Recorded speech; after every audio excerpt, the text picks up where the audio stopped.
Sa ngalan ng Ama at ng Anak at ng Espiritu Santo. Amen. Ang pagpapala ng ating Panginoong Jesucristo, ang pag-ibig ng Diyos Ama, at ang pakikipagkaisa ng Espiritu Santo, nawa ay sumainyong lahat. At sumayo rin. Mga minamahal kong mga kapatid, ihanda natin ang daraanan ng Panginoon sa kanyang pagparito upang ang ating mga puso ay maging tunay na panahanan ng kanyang biyaya. Pang tayo maging marapat sa banal na pagdiriwang, aminin muna natin at pagsisihan ang mga nagawa nating pagkakasala. Sinugong tagapagpagaling ng mga nagsisisi, Panginoon, kaawaan mo kami. Panginoon, kaawaan mo kami. Dumating kang tagapaganiyaya upang makasalanay makapagsisi, Kristo, kaawaan mo kami. Kristo, kaawaan mo kami. Nakaluklukas sa kanan ng Ama upang ipamagitan kami, Panginoon, kaawaan mo kami. Panginoon, kaawaan mo kami. Kaawaan tayo ng makapangyarihang Diyos. Patawarin tayo sa ating mga kasalanan. Patnubayan tayo hanggang sa buhay na walang hanggan. Amen. Manalangin tayo.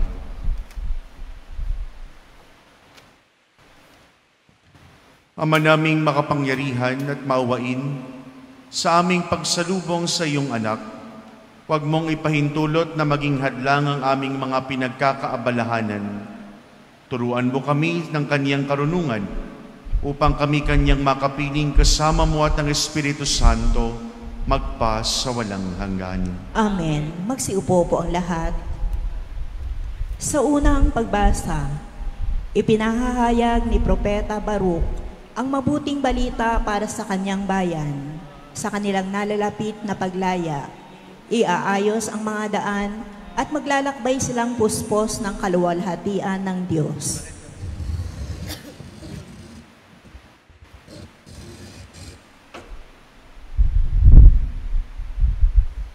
Ang salita ng Diyos mula sa aklat ni Propeta Baruch. Jerusalem, hubarin mo na ang lambong ng pagluluksa at isuot mo ang walang hanggang kaningningan ng Diyos.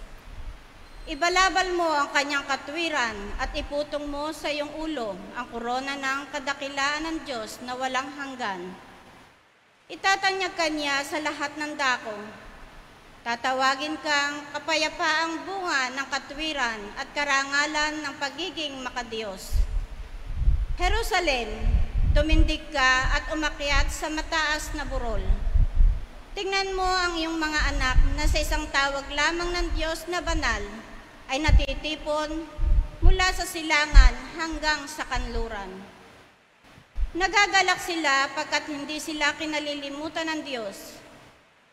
Bihag silang inagaw sa iyo at kinaladkad na palayo, ngunit ngayon binabalik sa iyong sakay sa kaluwalhatian na wari nakaupo sa maharlikang trono. Iniutos ng Diyos na patagin ang matataas na bundok at walang hanggang burol, at tambakan ang mga lambak upang panatag na makabalik ang bayang Israel na puspos ng kadakilaan ng Diyos. Sa utos niya ililitaw ang maraming mababangong punong kahoy upang liliman ang Israel. Aakayin sila ng Diyos at babalik silang masaya sa pangangalaga ng kanyang habag at katwiran at liligaya sa liwanag ng kanyang walang hanggang kaningningan. Ang salita ng Diyos. Salamat sa Diyos.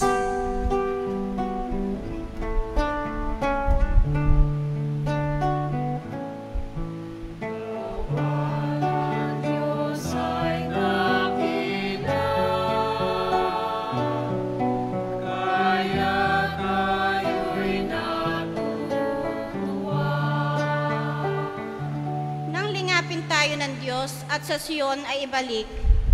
Ang nangyaring kasaysay ay parang isang panaginip. Lahat tayo ay natuwa, masasayang nagsiawit. Awa ng Diyos ay dakila, kaya tayo'y natutuwa. Ang sabi ng mga bansang nagmamasid sa paligid, ang ginawa ng Diyos nila ay dakila, anong rikit. Dakilangang masasabi, pambihira ang ginawa. Kaya naman kami ngayon, kagalakay, di kawasa.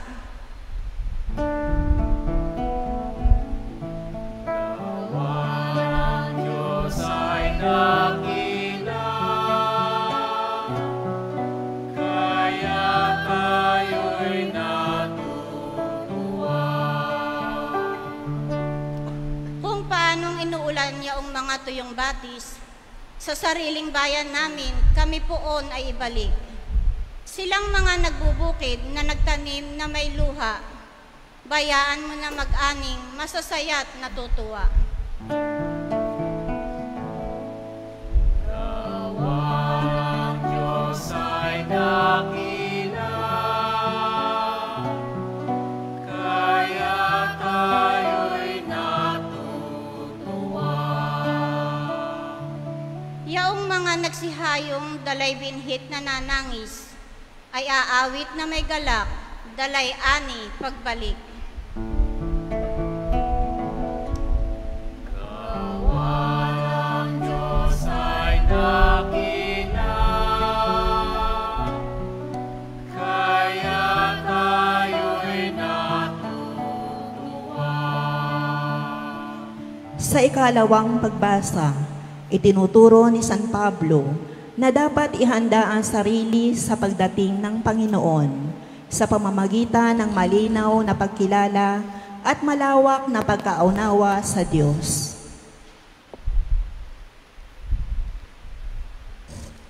Ang salita ng Diyos mula sa sulat ni Apostol San Pablo sa mga taga-Pilipos. Ang aking mga panalangin para sa inyo ay laging puspos ng kagalakan. Dahil sa inyong tulong sa pagpapalaganap ng mabuting balita tungkol kay Kristo. Mula nang ito'y inyong tanggapin hanggang sa kasalukuyan. Tinitiyak ko sa inyong ang mabuting gawa na pinisimula sa inyo ng Diyos ay Kanyang lulubusin hanggang sa araw ng pagbabalik ni Kristo Jesus. Nalalaman ng Diyos na ang pananabik ko sa inyo ay kasinlaki ng pagmamahal sa inyo ni Kristo Jesus. Idinadalangin ko sa Diyos na mag-ibayo ang inyong pag-ibig at masangkapan ng malinaw na pagkilala at malawak na pagkaunawa upang mapili ninyo ang pinakamahalaga sa lahat ng bagay. Sa gayon, pagdating ng araw ng pagbalik ni Kristo, matagpuan kayong malinis, walang kapintasan, at puspos na magandang katangiang loob sa inyo ni Hesukristo, sa karangalan at kapurihan ng Diyos. Ang salita ng Diyos. Salamat sa Diyos. Sa mabuting balita, ipinakikilala si Juan bilang siyang tagapaghanda sa daraanan ng Panginoon na nananawagang tuwirin ang mga landasin, tambakan ang mga lambak, at patagin ang daang baku-bako. Magsitayo po ang lahat.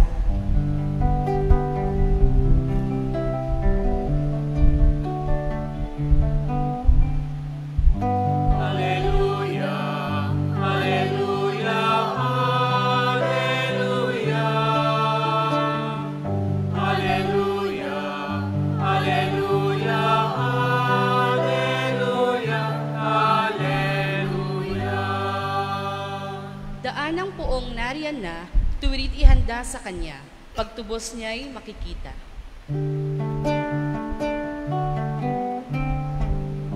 Alleluia, alleluia, alleluia.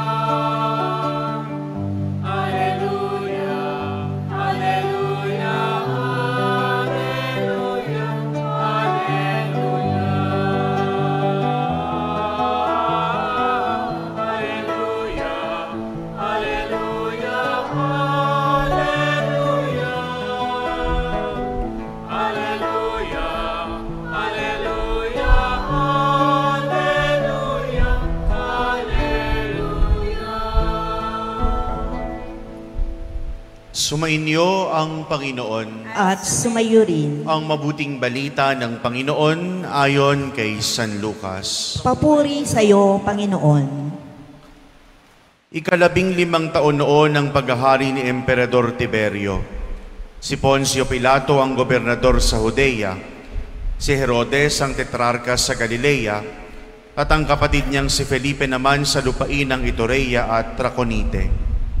Si Lisanias ang tetrarka sa Alibinia, sina Anas at Caifas naman ang mga pinakapunong saserdote noon. Nang panahong iyon, nasa ilang si Juan na anak ni Zacarias. Dumating sa kanya ang salita ng Diyos, kaya nilibot niya ang mga lupain sa magkabilang panig ng Jordan at nangaral, "Pagsisihan ninyo talikdan ang inyong mga kasalanan. Pabinyag kayo upang kayo'y patawarin ng Diyos," wika niya. Sa gayon ay matutupad ang nasusulat sa aklat ni Propeta Isaias. Ito ang sabi ng isang sumisigaw sa ilang, "Ihanda ninyo ang daraanan ng Panginoon. Tuwirin ninyo ang kanyang mga landas. Tambakan ang bawat lambak at titibagin ang bawat borol at bundok. Tuwirin ang daang liku-liko at patagin ang daang baku-bako. At makikita ng lahat ng tao ang pagliligtas na gagawin ng Diyos." Mga kapatid, ang mabuting balita ng Panginoon. Pinupuri ka namin, Panginoong Heso Kristo. Magsiupo po ang lahat. Dati, kapag tayo'y nagagawi sa Luneta, sa Rizal Park, sa yamang ito'y bahagi ng ating kabataan nung hindi pa uso ang pagmamall, kapag tayo'y nagpapapicture sa monumento ng ating pambansang bayani, napakaganda ng vista, di po ba? Sapagkat malinis, wala kang makikitang anuman. Kaya kapag nagpa-picture ka, ang background mo lamang ay yung monumento ni Rizal. Pero ngayon, hindi na gano'n ang sitwasyon. May isang tore o isang malaking building ang makikita mo kapag ikaw ay nakatayo sa harapan ng monumento ni Rizal. Hindi ko po ibig na usigin ang nagpatayo ng toring yaon. Hindi ko naman sinasabing pangit ang kanyang ipinatayong tore. Sa atin lamang po, ang tawag natin doon ay ang pambansang photobomber. Tama po ba ako? Ano po bang ibig sabihin ng photobomber para sa mga millennials at sa mga kabataan? Yung hindi naman dapat naroroon, pero nando doon. Hindi naman dapat nakasama sa litrato o sa larawan, pero biglang nando doon at malaki pa nga, umaagaw ng atensyon sa mga higit pa sa mga talagang nagpakuha ng larawan. Sa terminong mas madaling maunawaan, nakasisira ng vista. Nakasisira ng view. Ito po siguro ang ibig ipatungkol sa atin ng ating pagbasa sa mabuting balita para sa araw na ito, sa pagpasok natin sa ikalawang linggo ng ating paghahanda o panahon ng Adbyento. Kung papaanong si Juan ay nangangaral na ihanda natin ang daraanan ng Panginoon upang makita ng lahat ng tao ang pagliligtas na gagawin ng Diyos. Madalas nating nakikita at alam natin sa ating mga puso na ang Panginoon ay may handog para sa bawat isa. Ito nga po yung kinapapanabikan natin tuwing sasapit ang Kapaskuhan. Ito nga po yung ating kinasasabikan sa mga panahong ito na nararamdaman natin na bumibilis ang takbo ng oras. Di po niya napansin, 7 na ngayon. Ilang panahon na lang, simbang gabi na. Bumibilis ang oras. Umaaga ang gabi. Di po ba? Maagang dumidilim at lumalamig ang panahon. Tunay na mga nakikitang tanda na malapit na ang pagdiriwang ng Pasko ng pagsilang ng Diyos. At sa pagsilang ng Panginoon, alam nating may regalo si Kristo. Ngunit ang tanong sa atin, handa ba nating makita ang mga regalong ibibigay ng Diyos para sa atin? Sapagkat ang nagiging sanhi at nagiging balakid ay hindi naman ang Diyos na malayo sa ating paningin. Hindi naman ang Diyos na hindi naghahayag ng kanyang mga biyaya para sa atin. Katulad ng paalaala ni Juan Bautista, may mga bagay na dapat tayong isaayos sa ating mga sarili upang mabanaag natin at makita ng lahat ng tao ang pagliligtas na gagawin ng Diyos. Ginamit niya ang karanasan ng paglalakbay. At sa paglalakbay, ano ang panawagan na hinihimok niya sa atin? Tibagin ang mga burol at bundok at tambakan ang bawat lambak. Kung inyo pong mapapansin, extreme yung pagpapahayag na yon. Kapag ka may burol at bundok, elevated. At kapag naman po may lambak, lowlands. Di po ba? Dito, pamilyar tayo dyan. Sa paligid ng ating lugar, may mga kabundukan pa tayong nakikita na may elevated parts na kaya natin hindi nakikita kung ano yung nasa kabila noon. At sa karanasan naman po ng mas mabababang lugar, kagaya ng lambak, ito naman ay may mga napakabababang lugar, kaya pag ikaw naman ang nasa ibaba, hindi mo naman mabanaag ang mga dapat mong makita kung naroroon ka. Ito po ang isang panawagan sa atin ng panahon ng Adbiento. May mga burol at bundok sa ating mga puso, ngunit may mga lambak din naman ng ating pagkatao. Ano po ba ang mga burol at bundok? Ito yung mga kilos natin na labis at sobra kung ating pahalagahan. Ito yung mga bagay na labis at sobra kung ating tingnan. Na pinapahalagahan natin higit pa sa mga bagay na dapat na tama at wasto. Higit pa sa mga bagay na dapat nating isaalang-alang para sa Panginoon. Ano ito? Sobrang pagiging abala, sobrang paglalaan ng oras para sa mga bagay ng mundong ito, sobrang pagpaplano na hindi na nag-iiwan ng pagkakataon upang makapasok ang biyaya ng Diyos, sobrang kontrol, sobrang demand, o maging minsan, sobrang pagmamahal. Sumusobra po ba ang pagmamahal? Opo. Lumalabis po ba ang pag-ibig? Opo. Pagka ang isang bata, ni halos ayaw mong makita ang katotohanan ng daigdig, ni ayaw mong makanti ng lamok, wala pong problema doon. Pero mga minamahal ko mga kapatid, minsan may mga magulang na overprotective sa kanilang mga anak. Amen? Ito po ang aking tanong. Overprotective tayo sa ating mga anak, ngunit may kakayanan silang protektahan ang kanilang sarili. Pero wag natin silang hayaan na lumaking lampa. Kasi hindi po kayo habang panahong kapiling nila, at totoo yun. Kung papaanong hindi rin naman kayo habang panahong kapiling ng mga magulang ninyo, pero lumaki kayong marunong manindigan. Amen. Ang mga bata ngayon, ni pagsisintas ng kanilang sariling sapatos, hindi marunong. Di po ba? Kapag ka pinagluto mo, pag pinagsaing mo, hindi marunong. Paglulutuin mo lang ng simpleng pirito, hindi marunong magbukas ng kalan. Until when can you protect them? Sometimes, when love is too much, it becomes a hindrance. Gayun din naman, mga minamahal kong mga kapatid, kapag ka naman kulang, no? Masama din naman. Kulang sa paalala, kulang sa pagkalinga, kulang sa malasakit, kulang sa panalangin. Nagiging mahirap din naman para sa mga pinalalaki at inaalagaan natin. At yan din po ang magiging dapat nating punto lagi. No? Huwag tayong magkukulang sa ating kapwa.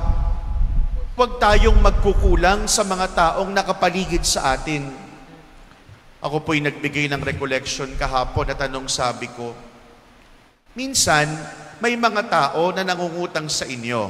Amen. May mga nangutang na ba sa inyo? O nangutang na ba kayo? May mga pagkakataon na nangungutang pero hindi nababayaran. Amen. Lakasan natin ng konti. May mga utang na hindi nababayaran. At ito'y karanasan nating pare-parehas. Kaya po sa susunod, mga minamahal ko mga kapatid, na kayo ay lalapitan ng kapatid ninyo para mangutang, huwag nyo nang pautangin. Father, grabe ka naman. Di ba po ibigin ng kapatid? Oo, huwag nyo nang pautangin. Sabihin nyo, sabi ni Father Kim, huwag nyo nang pautangin. Bigyan nyo na lang. Kasi kapag nagbigay ka, kaysa mabayaran ka, kaysa hindi ka magdadamdam, hindi ba? Pero hindi mo kailanman kinalimutan ang obligasyon mo at hindi ka nagkulang sa paglingap sa kapwa mo. Minsan, anumang sobra, masama. At madalas, kapag naman kulang, masama din. Huwag nawang itulot ng Panginoon na ang ating mga sariling pagkatao pa ang maging sanhi para hindi makita ng ibang tao ang pagdating ng Diyos. Sa sarili nating mga kakayanan, maging mga Juan Bautista tayo na marunong ilagay ang lahat ng bagay sa tama nitong kalalagyan, na marunong magturo, tumulong at magbadya ng mga bagay na mabuti at tama para sa mga taong nakapaligid sa atin. Ano ang mga bundok at burol ng buhay mo? Patagin natin. Ano ang mga lambak ng buhay mo? Punan natin. Sama-sama tayo, katulad ng panawagan ni Juan Bautista, na tanawin ang maliwanag na umaga, kapiling ang pagliligtas na gagawin ng Diyos. Amen.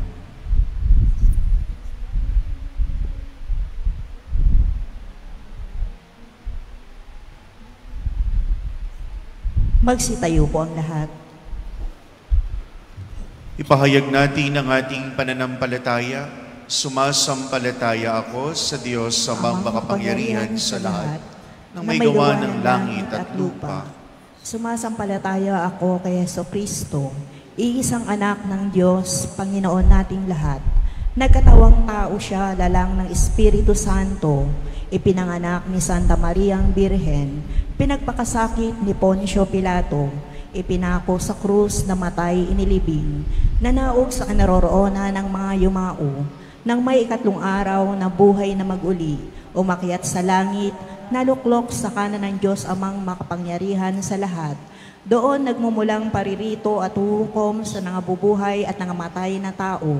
Sumasampalataya naman ako sa Diyos Espiritu Santo, sa banal na simbahang katolika, sa kasamahan ng mga banal, sa kapatawaran ng mga kasalanan, sa pagkabuhay na mag-uli ng nangamatay na tao, at sa buhay na walang hanggan. Amen.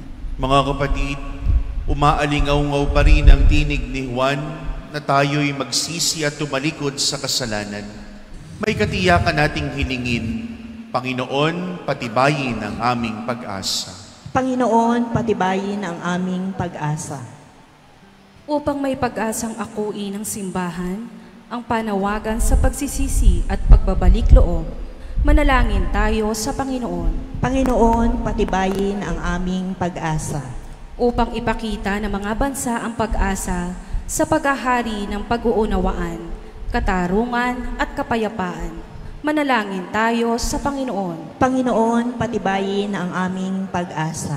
Upang maging pag-asa ng mga may sakit, nalulungkot, nagdurusa at nagdarahok, ang pagdamay ng mga malulusog, masisigla at may kaya, manalangin tayo sa Panginoon. Panginoon, patibayin ang aming pag-asa. Upang tayong natitipon ay mapuspos ng pag-asa habang sinisikap nating magbagong buhay, manalangin tayo sa Panginoon. Panginoon, patibayin ang aming pag-asa. Upang makamit ng mga yumaong nakinig sa panawagang magbalik loob, ang makaharap ang Panginoon sa kanila'y nagpatawad. Manalangin tayo sa Panginoon. Panginoon, patibayin ang aming pag-asa. Ngayon po'y ating sisindihan ang ikalawang kandila sa korona ng paghahanda sa gisag ng patuloy na paghimok ng Panginoon na tayo tumahak sa landas ng pag-asa.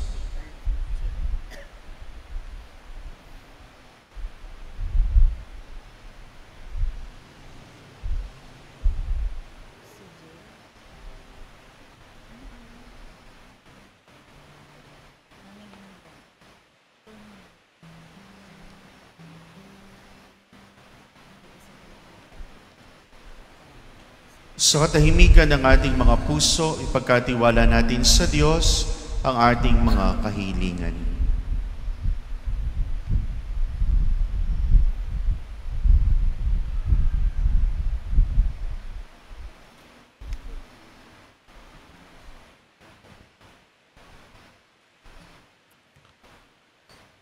Ama naming maawain, patuloy pa rin naming naririnig ang tinig ni Juan.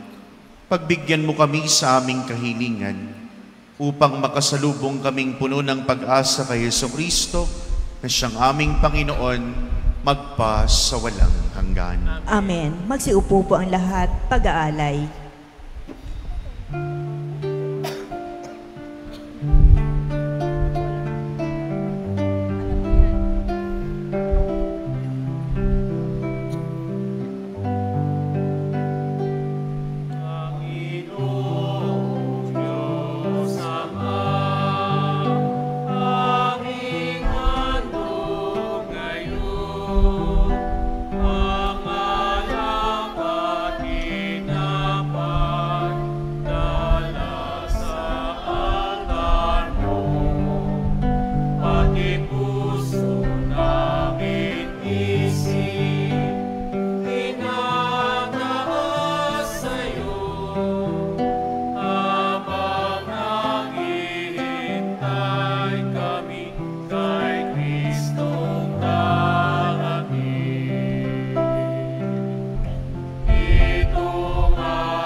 Magsitayo po ang lahat.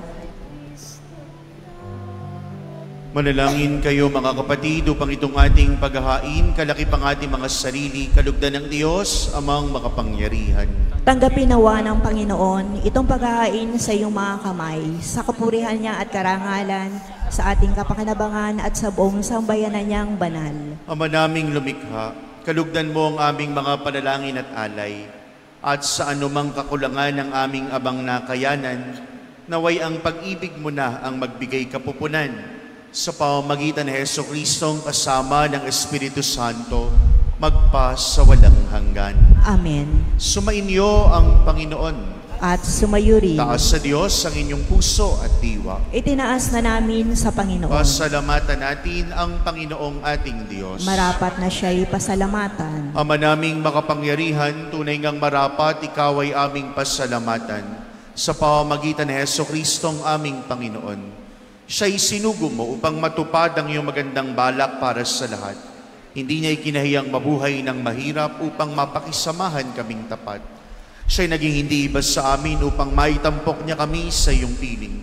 Sa kanyang lantarang muling pagdating, ang pakikisama niya ay puspusang magniningning at ang pangako niyang kapanapanabik ay inaasahan naming lubusang makakamit. Kaya kaysa na mga anghel na nagsisiawit ng papuri sa iyong walang humpay sa kalangitan, kami nagbubuni sa iyong kadakilaan.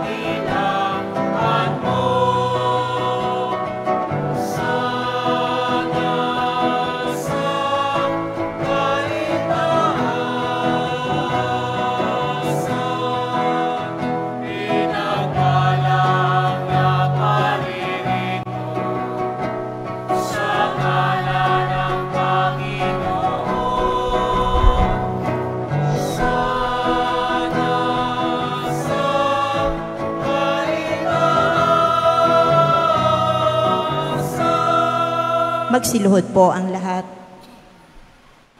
Ama naming banal, ikaw ang bukal ng lahat ng kabanalan. Kaya't sa pamamagitan ng iyong Espiritu, gawin mong banal ang mga kaloob na ito upang para sa amin ay maging katawan at dugo ng aming Panginoong Hesukristo. Bago niya pinagtiisan kusang loob na maging handog, ginawa kaniya ang tinapay, pinasalamatan kaniya, pinaghati-hati niya iyon, iniabot sa kanya mga alagad at sinabi, tanggapin ninyong lahat ito at kanin. Ito ang aking katawang ihahandog para sa inyo.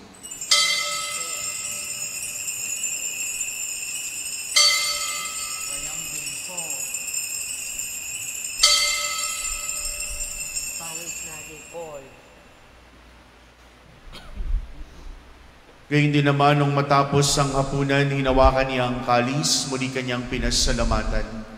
Iniabot niya ang kalis sa kanyang mga alagad at sinabi, tanggapin ninyong lahat ito at inumin ito ang kalis ng aking dugo, ng bago at walang hanggang tipan.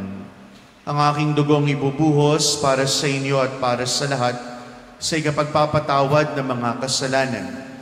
Gawin ninyo ito sa pag-alaala sa akin.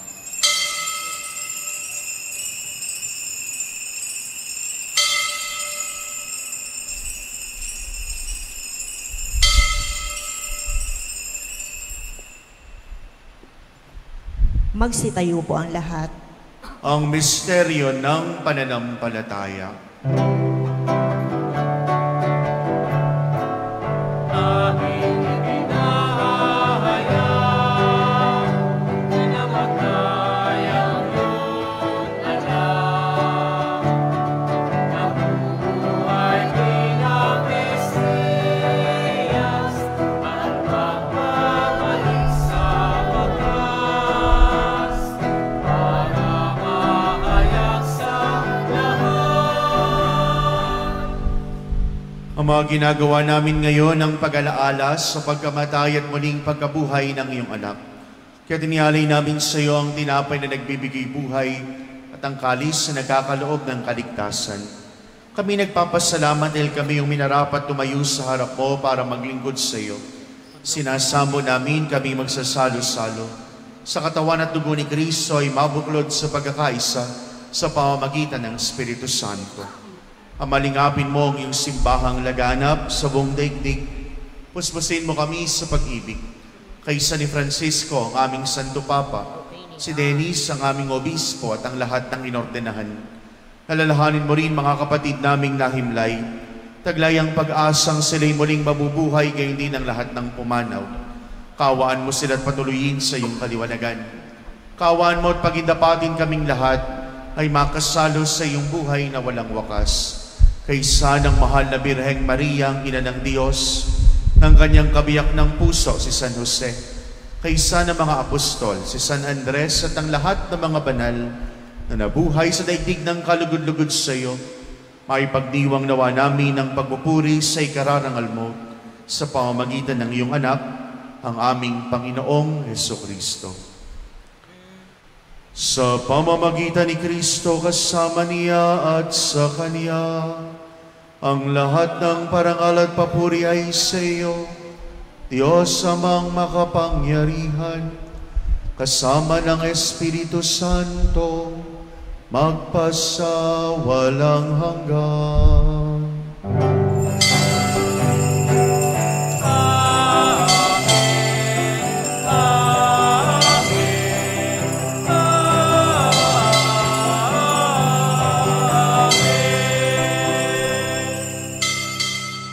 Sa tagubili ng mga nakagagaling na utos, turo ni Jesus, Panginoon natin at Diyos, pahayag nating lakas loob.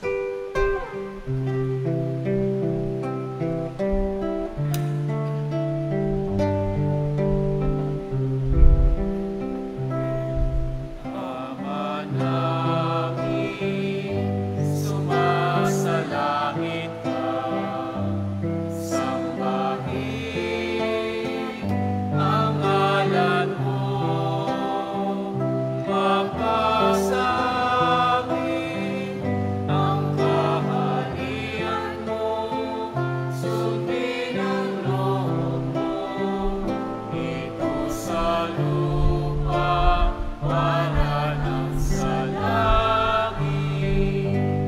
Bigyan mo kami ngayon ng aming kakanin sa araw-araw, at patawarin mo kami sa aming mga sala, para na pagpapatawad namin sa nagkakasala sa amin, at huwag mo kami ipahintulot sa tukso, at iadya mo kami sa lahat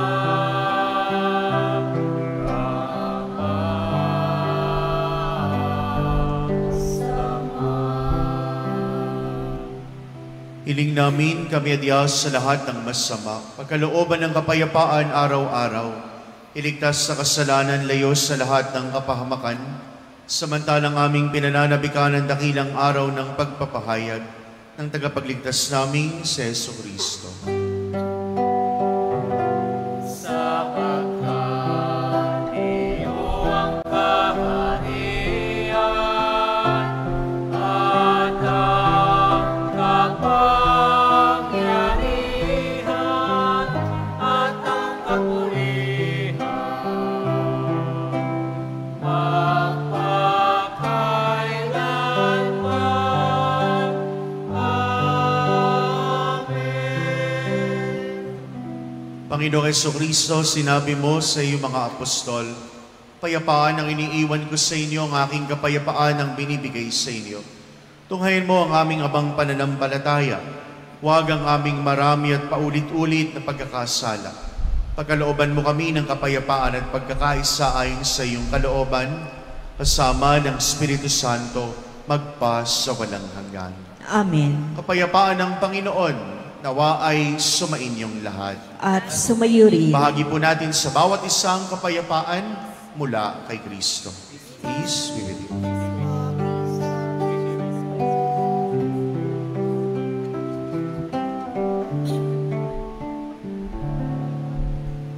Kordero ng Diyos, nagkakaalis ng mga kasalanan,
Magsiluhod po ang lahat.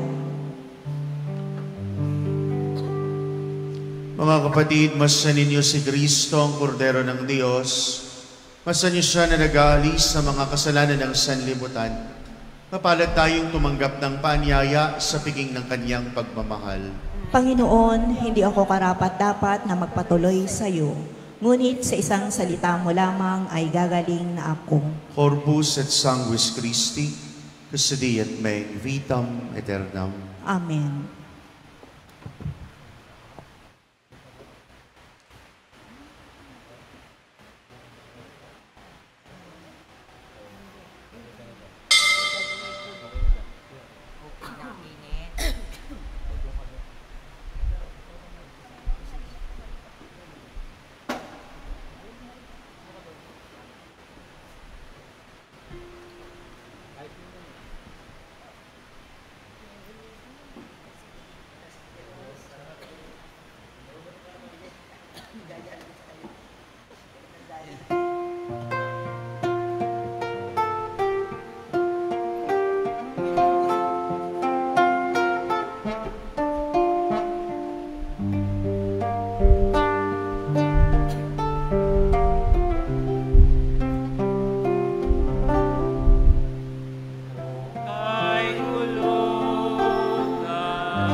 pag-asa, gabay ng mga mahihirap.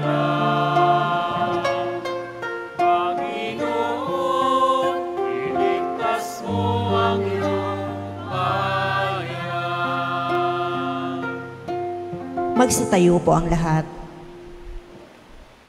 Manalangin tayo.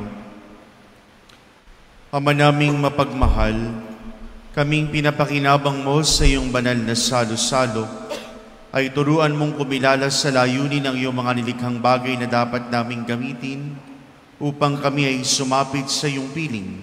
Sa pamamagitan ni Jesucristo ang kasama ng Espiritu Santo, magpa sa walang hanggan. Amen. Magsiupo muna po ang lahat para sa mga pabatid. Magkakaroon po tayo ng second collection para sa ating mga retirado at mga may sakit na mga pari. Tangkilikin po natin ang ating Parish 2025 calendar na mabibili sa may pintuan ng ating simbahan. Paalala na ang pamparokyang kumpil para sa mga bata, edad 12 pataas ay gaganapin po sa ika-12 ng Disyembre. Magsadya po sa simbahan ang mga nagpalista sa ganap na ika-8 ng umaga. Narito po ang mga gawain para sa mga susunod na araw. Simbang gabi sa Disyembre, ika-15 hanggang ika-23, ika-7 ng gabi.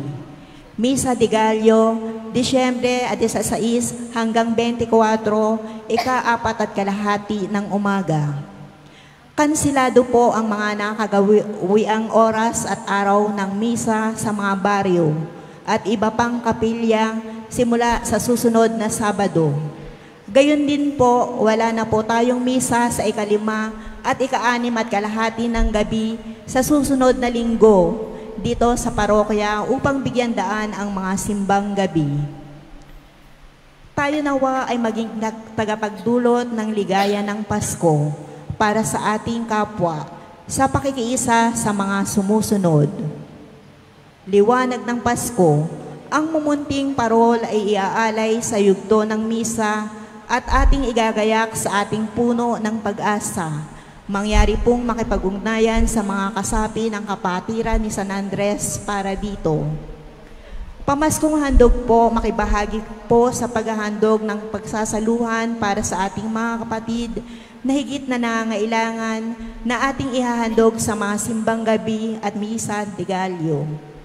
Pagpalain nawa po tayo ng Panginoon at maraming salamat po sa inyong pakikibahagi sa ating mga programa. Tumayo na po ang lahat. Maraming salamat po sa inyong lahat mga kapatid, sa inyong paglalaan ng oras upang tayo makapagsama-sama sa banal na pagdiriwang para sa gabing ito. Paalaala po na sapagkat ang 8 ng Disyembre ay tumapat ng linggo, ang pagdiriwang natin sa karangalan ng Mahal na Birheng Maria, ang Immaculada Concepcion, ay gaganapin natin ng Lunes, ika-9. Kaya po ang ating pagdiriwang ng misa ng 6:30 ay laan para sa Mahal na Birheng Maria. Bukas po ay normal na ikalawang linggo ng Adbyento ang lahat ng gaganaping pagdiriwang. Sumainyo ang Panginoon. At sumayo rin. Kaysa ng lahat ng inyong mga mahal sa buhay, kay pagpalain na makapangyarihang Diyos, ang Ama at ang Anak at ang Espiritu Santo. Amen. Sa ang ating pagdiriwang, mayo kayo sa pag-ibig ng Panginoon. Salamat sa Diyos. Purihin palakpakan ng Panginoon. Salamat po, makabuluhang gabi para sa bawat isa.